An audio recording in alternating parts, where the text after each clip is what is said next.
जय श्री कृष्ण, राधे राधे। जय श्री कृष्ण, राधे राधे।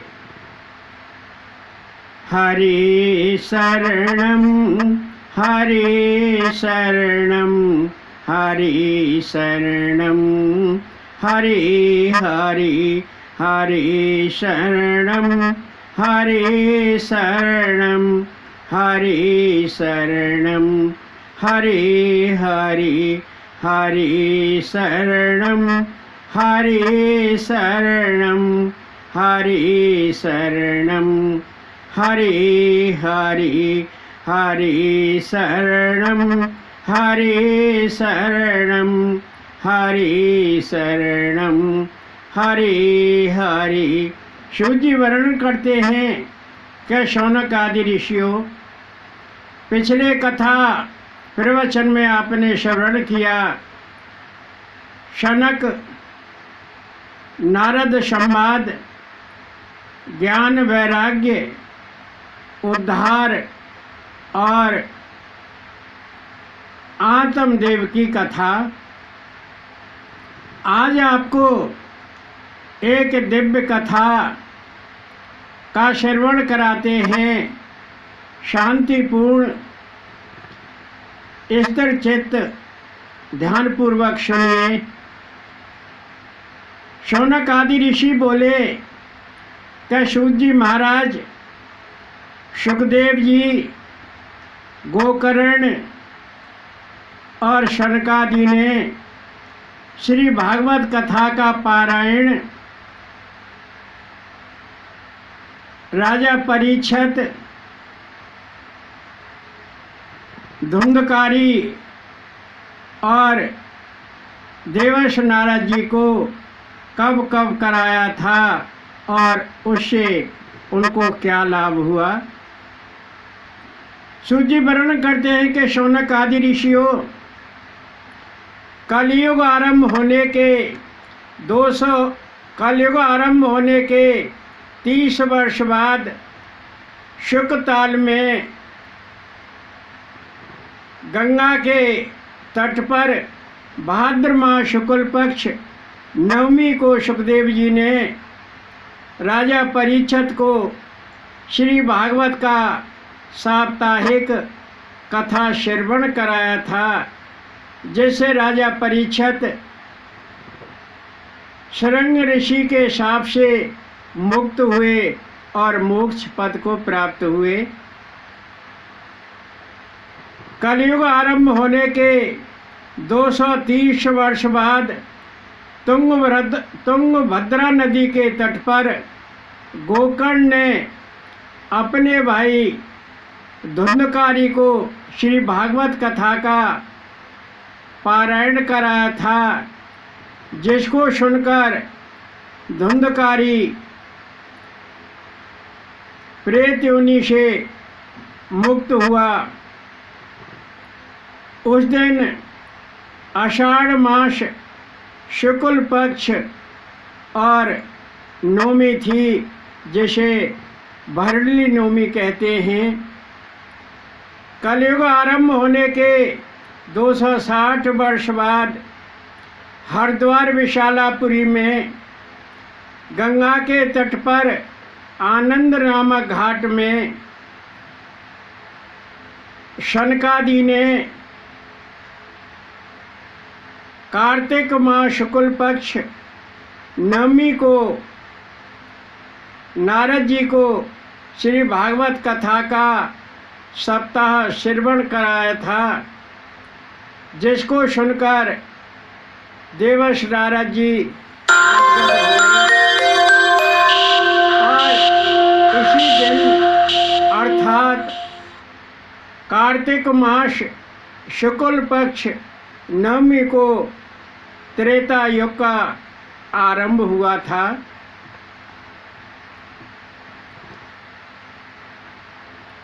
शौनक आदि ऋषि बोले कि सूत जी महाराज, जीव के कल्याण हेतु एक सरल साधन क्या है। लोगों की आय कम हो रही है उनके पास समय नहीं है और उनकी प्रवृत्ति भी नहीं है। अनेक शास्त्र पुराण हैं, एक भी ग्रहण करने योग्य नहीं है। लोगों की बुद्धि मंद हो गई है, लोग आलसी हो गए हैं और वो विघ्न बाधाओं से घिरे रहते हैं। क्या कारण था कि श्री कृष्ण ने अवतार लिया? भगवान श्री कृष्ण ने देवकी गर्भ से ही क्यों अवतार लिया? भगवान के कौन कौन अवतार हैं? भगवान के परम धाम जाने के बाद, भगवान के परम धाम जाने के बाद धर्म किसकी शरण में गया? शिव जी, कथा का केवल सारत्व बताइए, विस्तार से नहीं। शिव जी वर्णन करते हैं कि शौनक आदि ऋषियों, जीव की आत्म शुद्धि तो भगवान कृष्ण ही करते हैं। कृष्ण भक्ति ही सर्वश्रेष्ठ है और वही निष्काम कर्म है।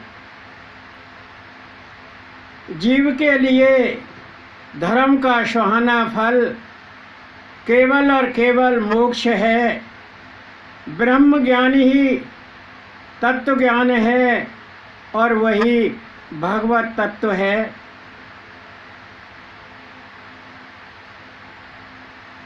भगवान के भक्तों को यज्ञ अनुष्ठान अवश्य करना चाहिए। स्थिर चित्त भक्ति ही भगवत तत्व को प्राप्त करती है। ज्ञान वैराग्य थिरक उठते हैं और लीलाओं का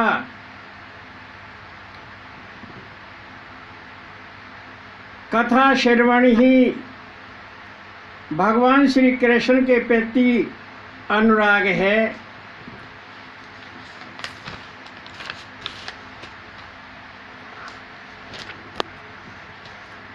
एक बार देवर्षि नारद जी महर्षि व्यास जी के शाम्य प्रास आश्रम पर गए और देखा कि वेद व्यास जी कुछ खिन्न दिखाई दे रहे हैं। देवर्षि नारद जी ने पूछा कि व्यास जी, आप कुछ खिन्न हैं, विकल हैं, कुछ उदास हैं, इसका कारण बताइए। आपने एक वेद के 4 वेद कर दिए, ऋग्वेद, यजुर्वेद, सामवेद और अथर्ववेद, और चारों वेदों के स्नातक क्रमशः पेल, वैशंपायन, जैमिनी और सुमंतु नियुक्त कर दिए। आपने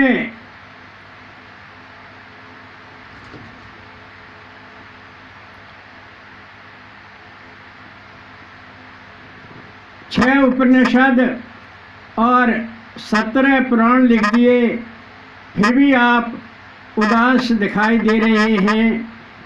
महर्षि व्यास जी ने कहा कि देवर्षि, मुझे नहीं पता, आप ही जानिए। देवर्षि नारद जी ने कहा कि आपने महाभारत की भी रचना कर दी, जो 5वां वेद कहलाता है। आप बड़े जन कल्याणकारक हैं,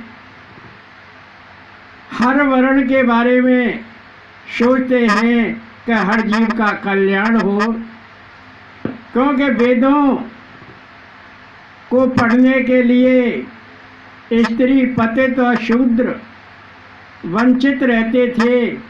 इसलिए आपने महाभारत पुराण की रचना की, जो 5वां वेद कहलाता है,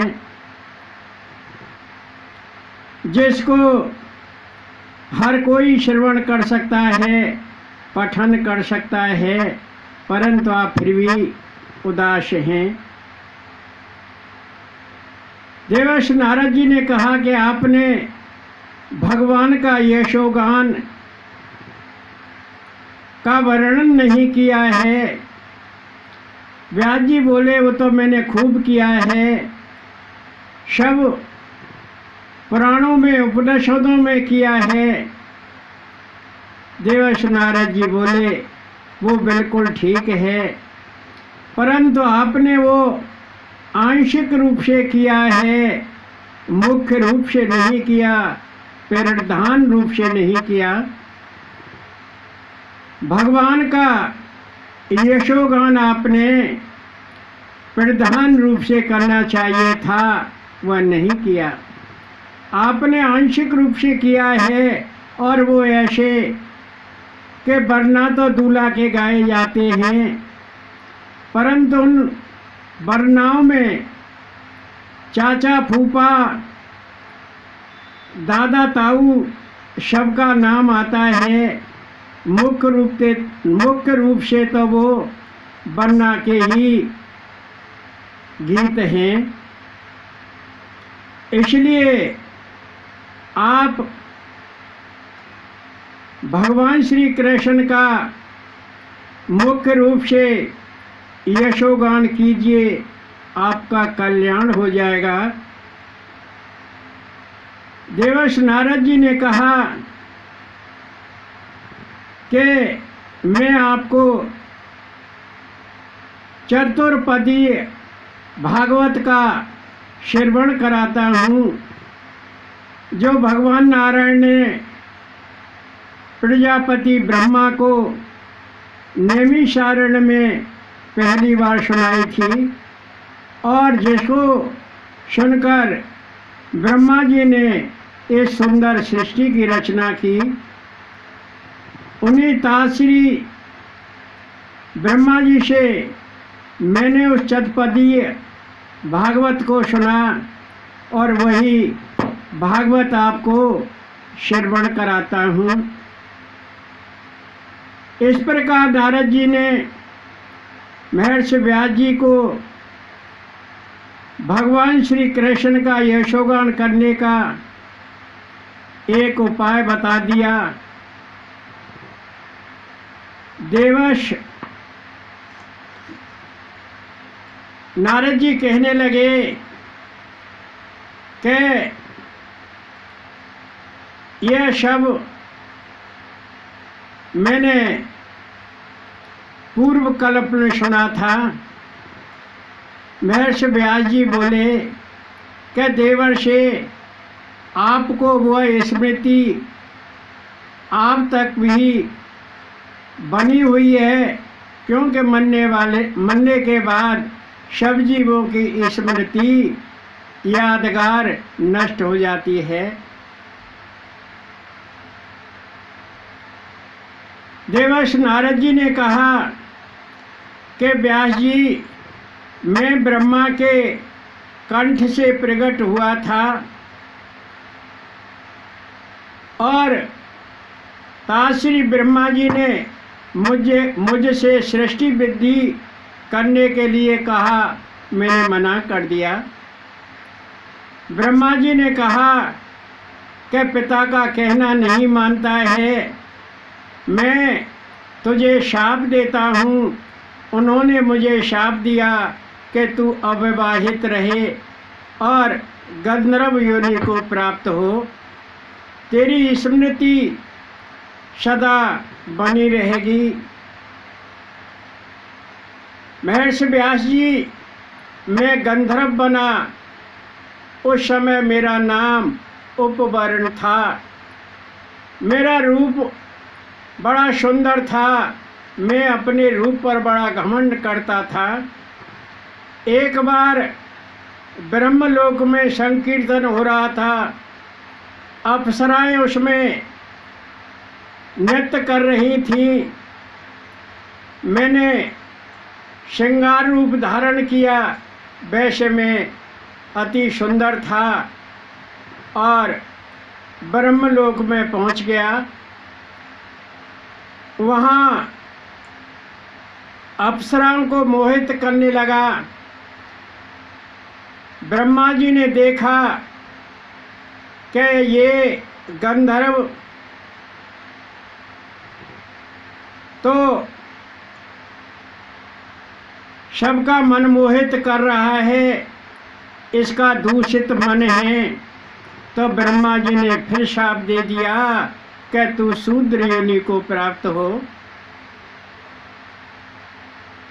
महर्षि, मैं कान्य कुब्ज नगर में सरस्वती के तट पर फिर मेरा जन्म हुआ और मेरे पिता दुर्विल और मेरी माता शूद्रा रानी थी।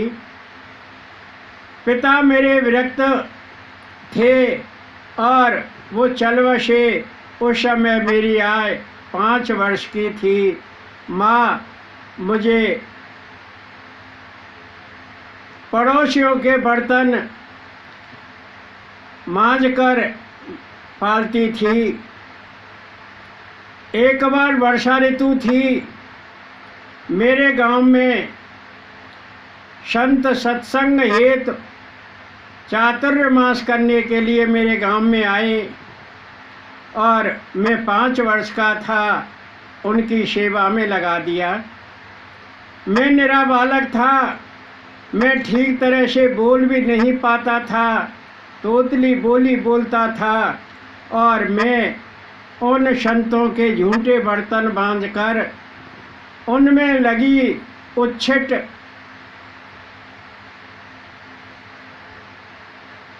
खाता था।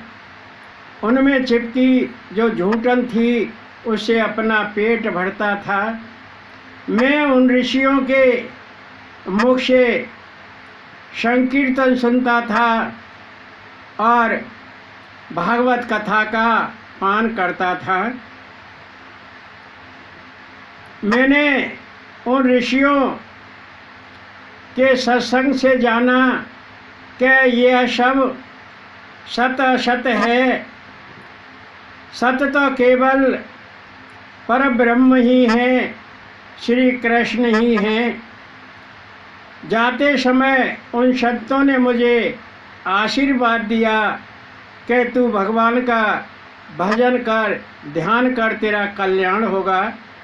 और उन्होंने मुझे एक मंत्र दिया, ओम नमो भगवते वासुदेवाय का नित्य प्रत निरंतर ध्यान कर। मैं उस मंत्र को जपता था। मेरी माता मुझे बुला लेती थी कि इधर आ, और माँ मेरे भजन में विघ्न डालती थी। एक बार मेरी माता खेत में गऊ धोने के लिए गई। रास्ते में एक सर्प ने उसको डस लिया और उसकी मृत्यु हो गई। उस समय मेरी आयु 5 वर्ष की थी। मेरी माँ ही मेरा एकमात्र सहारा थी और वह दासी थी। पड़ोस के भांडे बर्तन धोकर मुझे पालती थी। जब मेरी माँ का देहावसान हो गया, मैं गांव छोड़कर चला गया। 12 वर्ष तक तीर्थों का भ्रमण करता रहा और घूमते घामते एक जंगल में पहुंचा। वहाँ बड़े बड़े सियार, भालू, शेर दिखाई दे रहे थे। मैंने एक सरोवर से पानी पिया और वहीं बैठ गया। वहाँ एक पीपल का वृक्ष था, उसके नीचे मैं बैठ गया और भगवान का ध्यान करने लगा। भगवान श्री कृष्ण मेरे हृदय में विराजमान हो गए। मैं बड़ा प्रसन्न हुआ। और मैंने अपनी आंखें खोली, लेकिन फिर वो मुझे दिखाई नहीं दिए। मैंने जंगल में इधर उधर देखा, लेकिन भगवान वासुदेव जी फिर मुझे दिखाई नहीं दिए। आकाशवाणी हुई, आकाशवाणी ने कहा कि अब मैं तुझे दिखाई नहीं दूंगा, अगले जन्म में तू मेरा पार्षद बनेगा तो तू मेरे दर्शन करेगा। मैं फिर भगवान के ध्यान में लग गया और फिर मुझे भगवान के दर्शन नहीं हुए। मृत्यु आई और मुझे ले गई। एक कारण क्षीर सागर में ब्रह्मा जी भगवान में प्रवेश कर रहे थे। मैं भी ब्रह्मा जी के साथ भगवान में प्रविष्ट हो गया और 1000 चतुर्युग के बाद ब्रह्मा जी का पुनः प्रकाट्य हुआ। मैं भी मरीच के साथ ब्रह्मा जी के मन से प्रकट हुआ। सूजी वर्णन करते हैं कि शौनक आदि ऋषियों व देवर्षि नारद जी बेरोक टोके तीनों लोकों में भ्रमण करते रहते हैं और स्वर ब्रह्म का गायन करते रहते हैं। स्वर ब्रह्म किसको कहते हैं? स्वर ब्रह्म में 7 स्वर हैं। षडज, ऋषभ, गांधार, मध्यम, पंचम, धैवत और निषाद। इस प्रकार देवर्षि नारद जी ब्रह्मा जी से प्रकट हुए। सूजी वर्णन करते हैं कि शौनक आदि ऋषियों देवर्षि नारद जी से वेद व्यास जी ने श्री चतुपदीय भागवत का पारायण किया और एक तुष्टिपूर्ण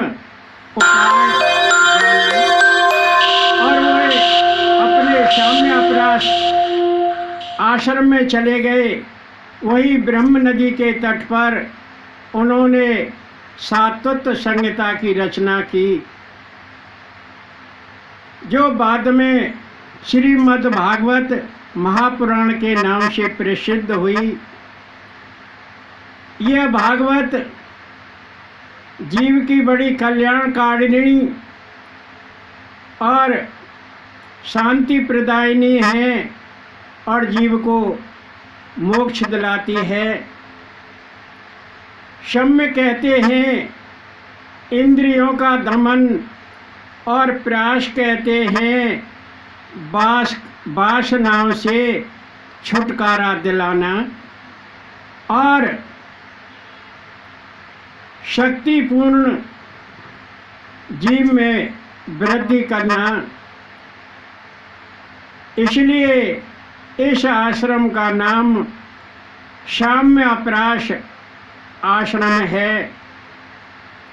सूजी वर्णन करते हैं कि शौनक आदि ऋषियों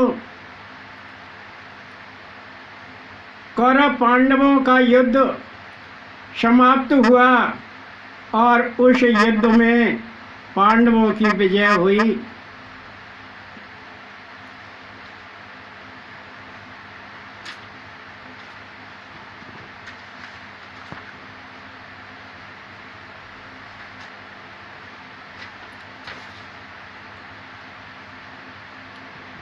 गोविंद जय जय गोपाल जय जय, गोविंद जय जय गोपाल जय जय, राधा रमण हरि गोविंद जय जय, गोविंद जय जय गोपाल जय जय, गोविंद जय जय गोपाल जय जय, राधा रमण हरे गोविंद जय जय, गोपाल जय जय गोविंद जय जय गोविंद जय जय गोपाल जय जय राधा रमण हरे गोविंद जय जय गोविंद जय जय गोपाल जय जय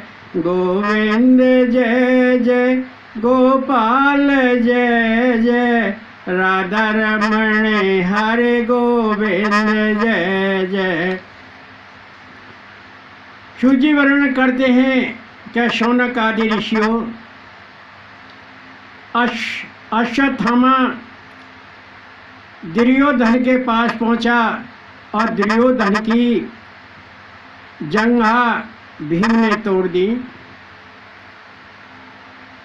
और अश्वत्थामा बड़ा दुख करने लगा, उसे बड़ा संताप हुआ।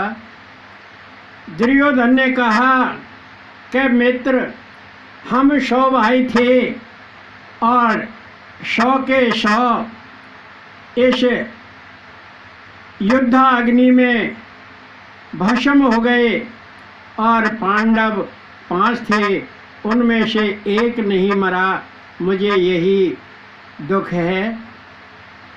अश्वत्थामा ने कहा कि मित्र, आपने गलत सेनापति बनाया था, यदि आप मुझे सेनापति बनाते तो तुम्हें ये दिन नहीं देखना पड़ता। दुर्योधन ने कहा कि भाई तुम्हें अब सेनापति बना देता हूँ।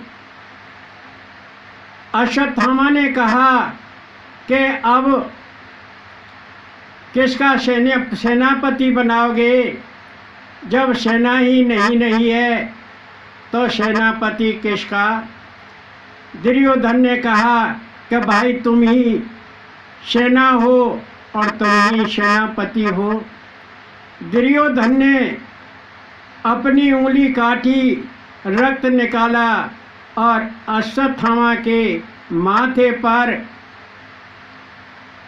तिलक कर दिया कि भाई तुम मेरे सेनापति हो।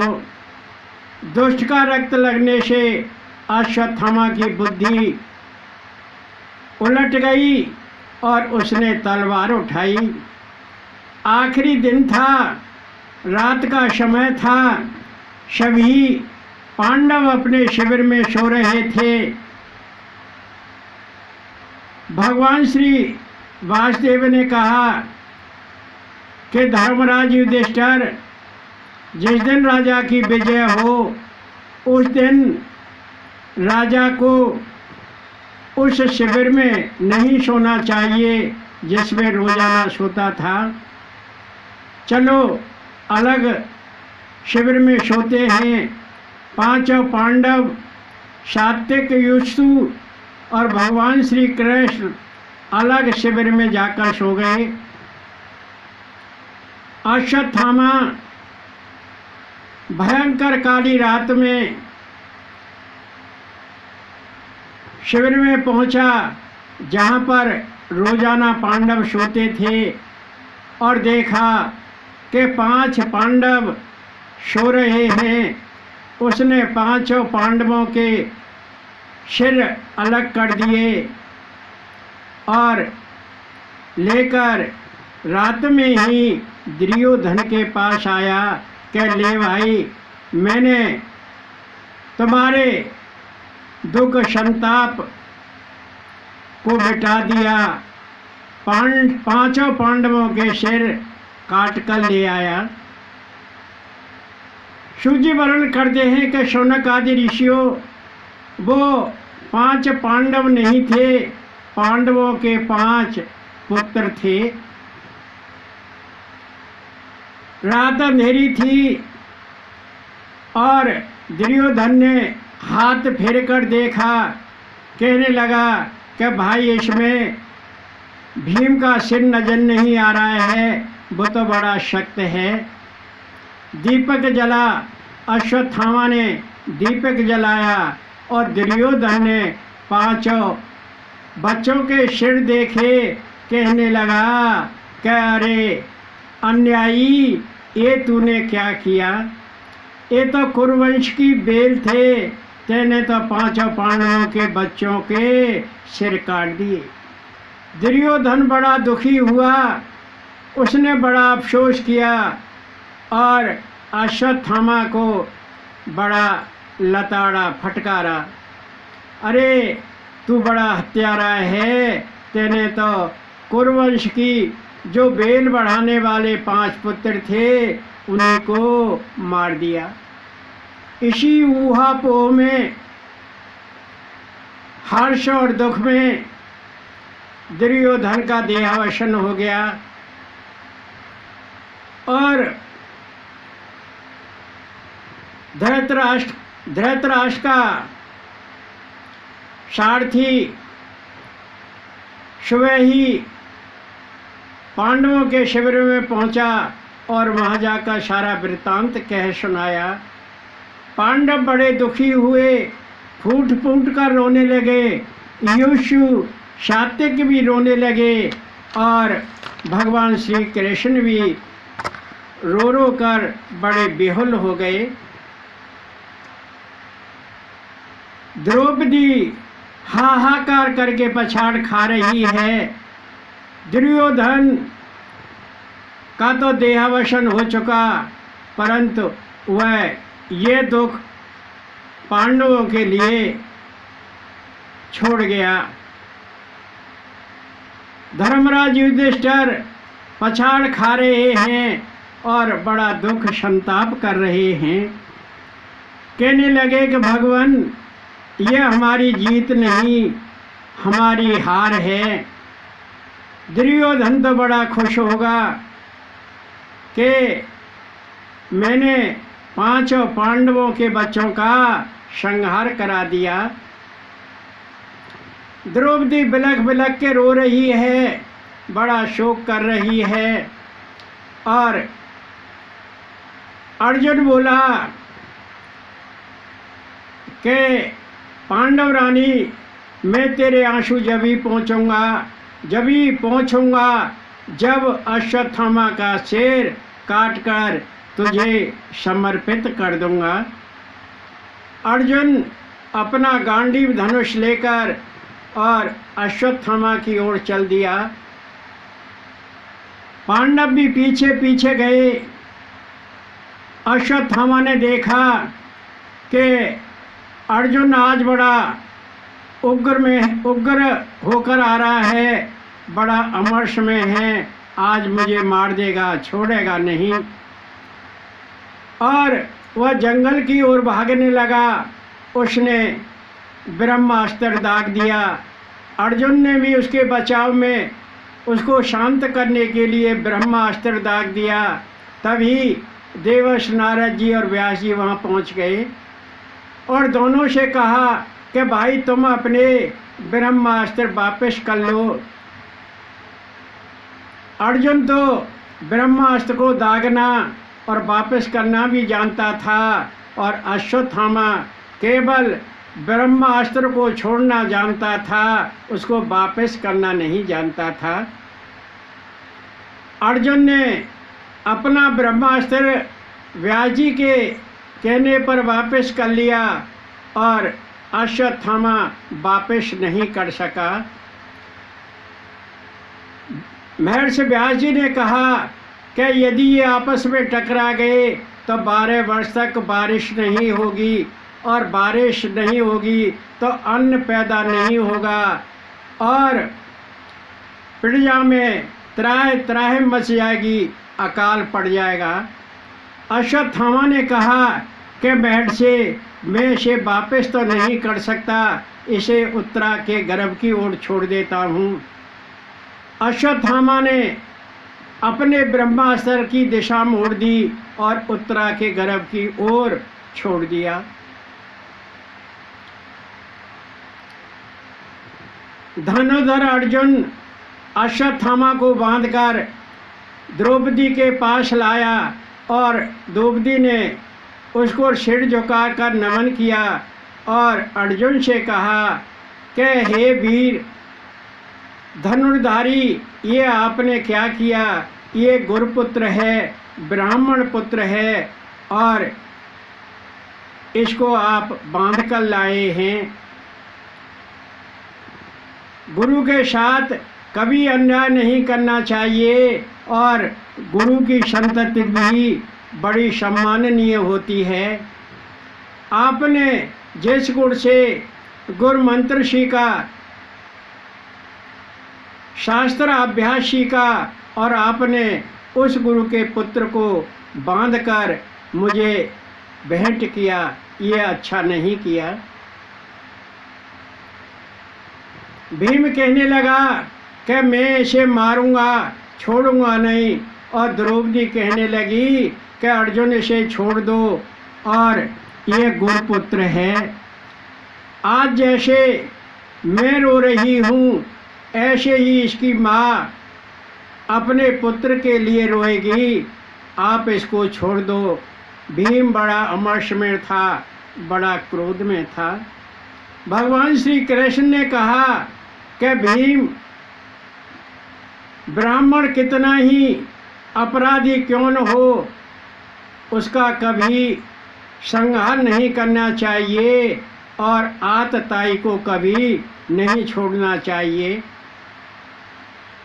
अर्जुन इस बात को समझ गया। उसने तलवार उठाई और अश्वत्थामा के माथे से मणि निकाल ली और अश्वत्थामा को मुक्त कर दिया। उसके दाढ़ी, मूछ और सिर के बाल काट दिए और क्रूप बनाकर अश्वत्थामा को छोड़ दिया और वो जंगल की ओर चला गया। उधर उत्तरा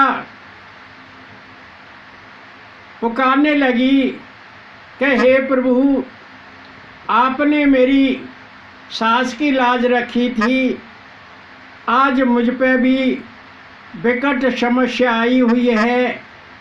मेरा गर्भस्थ शिष्य जला जा रहा है, मेरा गर्भस्थ शिष्य नष्ट नहीं होना चाहिए प्रभु।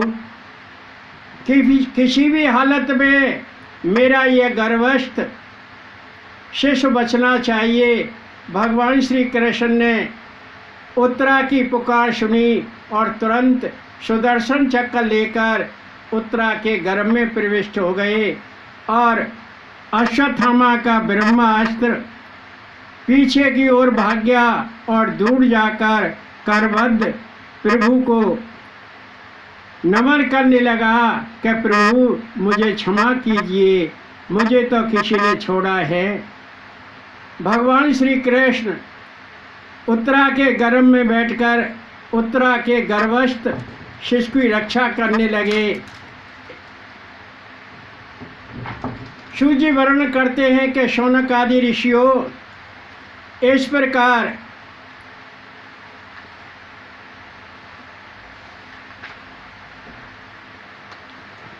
भगवान श्री कृष्ण उत्तरा के गर्भ में उसके गर्भस्थ शिशु को बिठाने के लिए सुदर्शन चक्र लेकर बैठ गए। आइए थोड़ा सा गुनगुना लेते हैं। मन काहे को ठगा गुजरिया, मोले चल संग समरिया।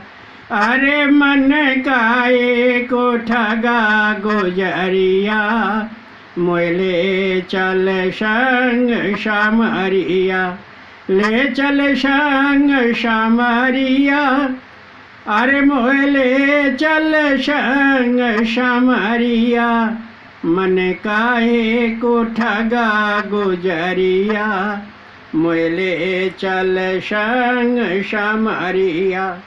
मेरा जग की नाथ तिहारी, तन मन से तिहार बलिहारी। मेरा जग की नाथ तिहारी, तन मन से तिहार बलिहारी।